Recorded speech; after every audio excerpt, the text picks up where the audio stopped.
Hello and welcome to another edition of Rent and Go, where I never know what I'm going to say, but I do know I'm surrounded by movies. We're going to pick a couple of them out. We're going to talk about them for a few minutes. Maybe I know some history. Maybe I don't know anything, but I happen to have seen it. We'll see what happens. Let's find something to talk about. Oh, ooh. This is Citizen Kane.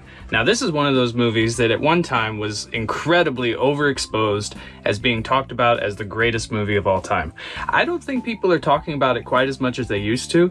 In film classes, they certainly are. This is Orson Welles. It's his first movie he directed. He also starred in it. It's incredible.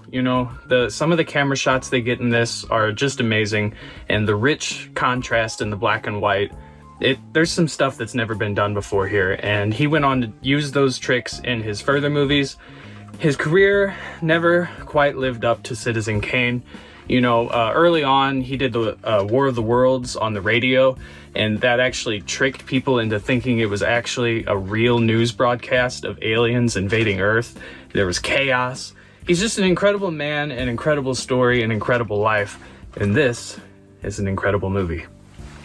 Here's a movie I used to like a lot. This is the Bourne Identity, and of course there's several sequels to this. When I first watched this, I thought it was amazing. It was this great action movie with all the spy thriller stuff. Lately I've been watching James Bond, the series, and for the first time kind of in my life, really watching through them. And it's given me a different perspective on this. I don't think this is what I want anymore at this point. There's a lot of shaky cam. The stories aren't quite clear until maybe the end of the movies or until the sequel. And it's just not really doing it for me as far as like the spy action genre. I'd rather have James Bond, and like who wouldn't? Who wouldn't?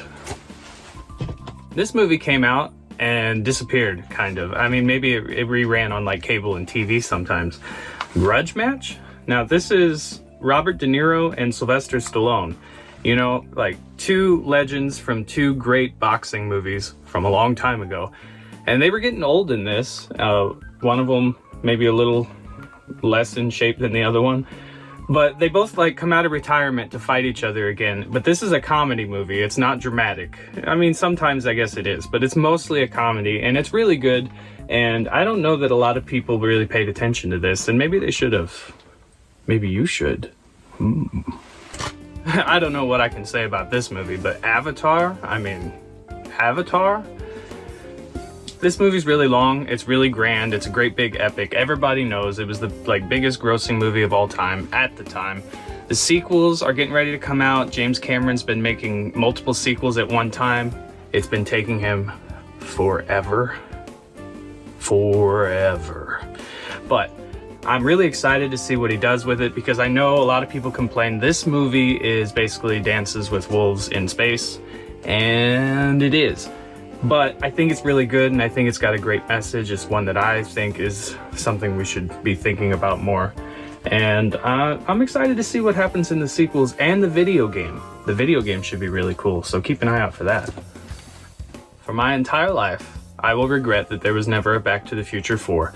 But at the same time, it might be best because you have three perfect movies.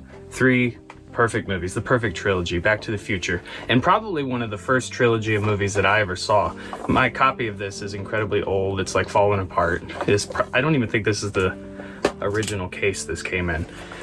These movies are fantastic. I wish they would have made a fourth one. I love Michael J. Fox. I love Christopher Lloyd. If you don't know, there is a Back to the Future video game that came out recently that kind of tells the story of Back to the Future 4, and Christopher Lloyd actually came back to play Doc. Unfortunately, it's not Michael J. Fox, but the guy they got did a great job. Either play the game, or you can watch videos of the game's story on YouTube. It's really cool, and just gives you a little bit of what Back to the Future 4 might have been. These are great. This will probably be the last one I talk about in this episode. This is Be Kind Rewind with Mos Def and Jack Black. I remember seeing this movie not long after I saw Tenacious D and The Pick of Destiny, and I love this movie. It's very nostalgia fueled. It's all about a rental shop. That's what this show's called, is Rent and Go.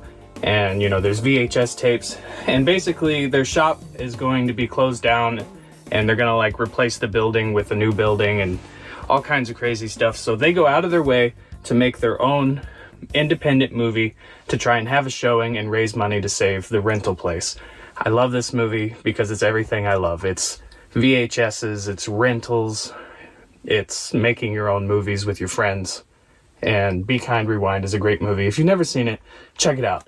Until next time, I'm Cody Goggin, and this is Rent and Go. I thank you for watching.